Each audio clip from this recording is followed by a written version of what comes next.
আবারও আজকে চললাম আমার বড় মায়ের কাছে।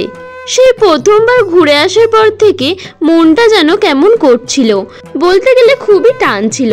তো আমি আর মা শনিবার দিন সকালবেলা বেরিয়ে পড়েছিলাম নৈহাটিতে বড় মার কাছে যাব বলেই। তো আমাদের স্টেশন রসুলপুর, অর্থাৎ বর্ধমান জেলার একটা স্টেশন রসুলপুর। তো সেখান থেকে ট্রেন ধরলাম ব্যান্ডেলের উদ্দেশ্যে। তোমরা কেউ হাওড়া থেকে আসলে চুঁচুড়া নামবে, আর চুঁচুড়া নেমে ম্যাজিক গাড়িতে করে আসবে ফেরিঘাট, আর ফেরিঘাট থেকে লঞ্চে পেরোলেই নৈহাটি মা বড়মার মন্দির। আমি আগের বার চুঁচুড়া থেকে গিয়েছিলাম, তো দেখতেই পাচ্ছ মনটা বেশ খুশি খুশি।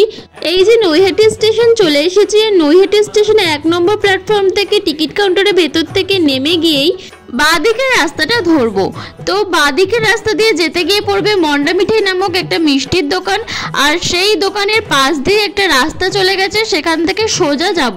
তোমরা এইসব দোকান থেকে মিষ্টি নিতে পারো, আর ফুলেরও দোকান আছে, ফুল নিতে পারো। এছাড়াও রাস্তার দুপাশে অনেক ডালার দোকান পড়ে, তো সেখান থেকেও 51 টাকার ডালা রয়েছে আর 101 টাকার ডালা রয়েছে।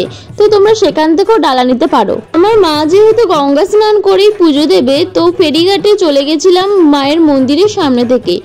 মন্দির খুলে 8টা থেকে, তো আমরা 7:30টায় পৌঁছে গিয়ে স্নান সেরে নিয়েছিলাম।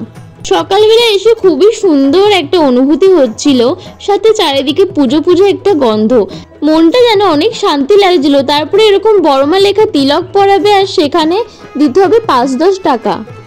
আর তারপরে রাস্তার সাইড থেকে ডালা কিনে নিয়ে আমরা লাইনে দাঁড়িয়ে পড়েছিলাম। সকাল 7টা-8টার সময় পৌঁছালে এতটা লাইন টানতে হবে না, তবে 1 ঘন্টা তো কমপক্ষে লাইন টানতেই হবে।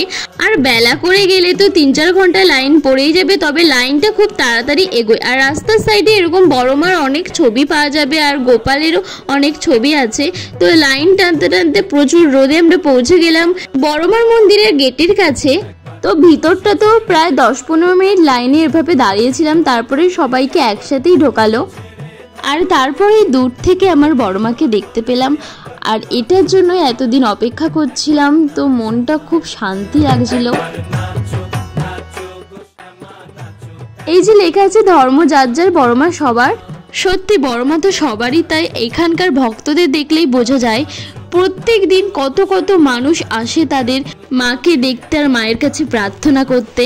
তারপর পাশে ছিল আরেকটা মন্দির, এটা হচ্ছে ব্রহ্মকালী মন্দির। তারপরে ওখান থেকে নিরামিষ কচুরি খেলাম। আর আগের বার যেহেতু বড়মার একটা ছবি নিয়ে গেছিলাম, তাই এবারে মা মন্দিরের জন্য শিবলিঙ্গ নিল।